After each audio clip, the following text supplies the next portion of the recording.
My name is Connie Swears, and April 10th, 1971 will always forever be etched in my mind. That was the day that the United States table tennis team went into mainland China.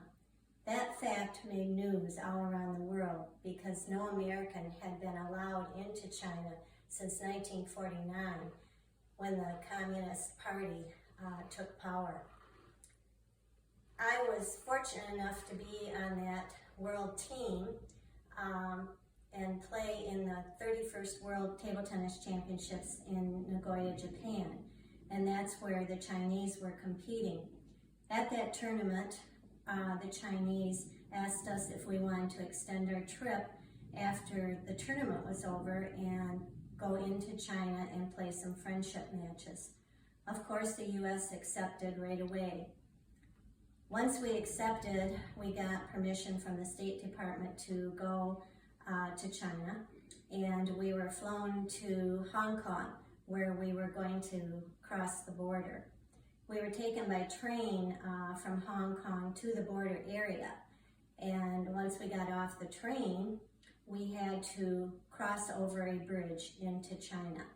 Now, standing on the bridge were Chinese soldiers with rifles, and they were guarding that bridge because that's where people could cross over into China.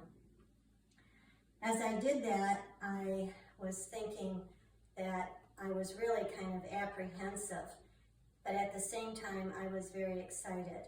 I was apprehensive because I knew very little about China. The only things I knew were what I had read in history books.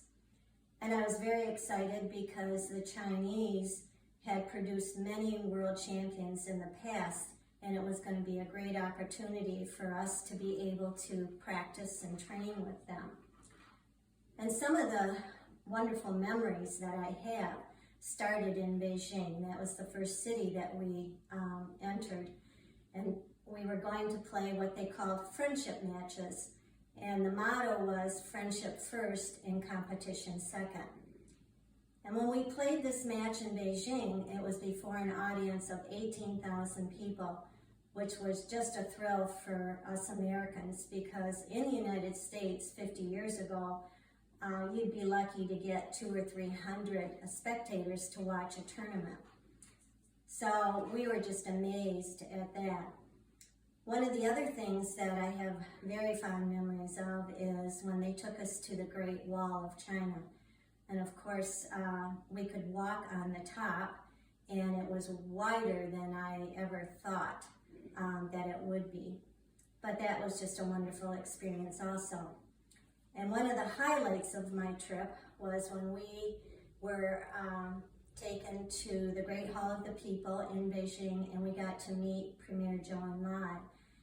And I was able to shake his hand personally, along with my teammates. And we had an audience with the Premier, and we could ask questions of him.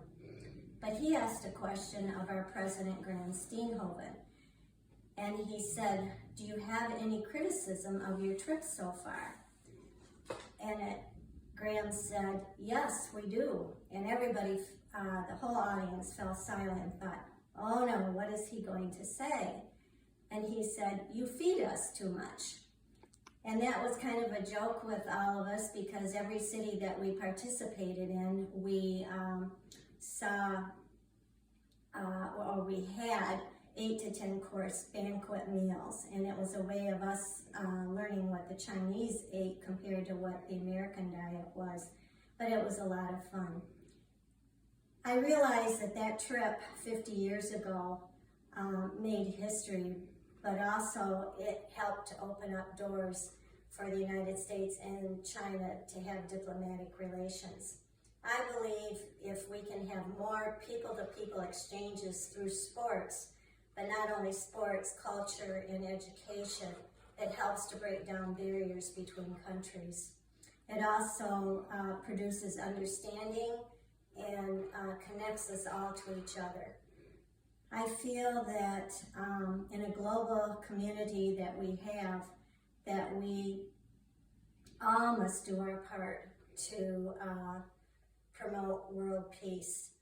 And to my friends that I met over in China and the players that I played against, I hope you're all well and healthy. And I'm hoping that in the near future, we can all come together again and celebrate another ping pong diplomacy anniversary.